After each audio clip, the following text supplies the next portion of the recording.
C'est en grande pompe que le président congolais Félix Tshisekedi reçoit son homologue rwandais Paul Kagame à Goma dans le Nord Kivu. Au programme, signature d'accords commerciaux et d'une convention contre l'évasion fiscale avec un mot d'ordre, coopération. Il est temps d'expérimenter l'autre côté, le partage de la paix, de l'amour et j'ajouterai des échanges fraternels, économiques. Un mois après l'éruption du volcan Nyiragongo, le président Paul Kagame a présenté ses condoléances aux victimes de la catastrophe. Le Rwanda est prêt à aider et à s'associer avec la RDC selon ses moyens pour relever ce défi.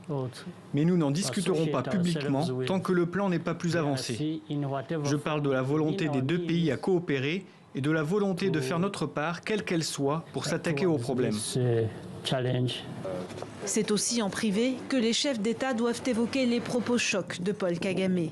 Interrogé par les médias français France 24 et RFI au sujet des graves atteintes aux droits humains commises dans l'Est de la RDC entre 1993 et 2003, le président rwandais avait déclaré « Mais il n'y a pas eu de crime. » À l'Est de la RDC ?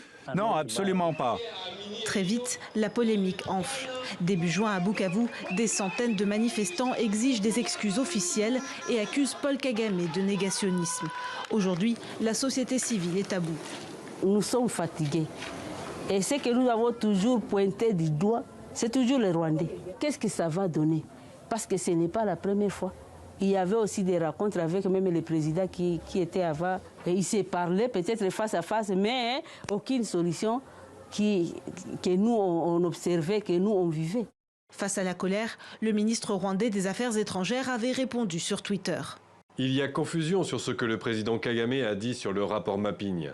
Il a fait valoir que le rapport est utilisé pour accuser à tort certains individus ou pays afin de faire avancer la théorie du double génocide. Malgré les sujets qui fâchent, le président Félix Tshisekedi promet de nouveaux accords entre la RDC et le Rwanda.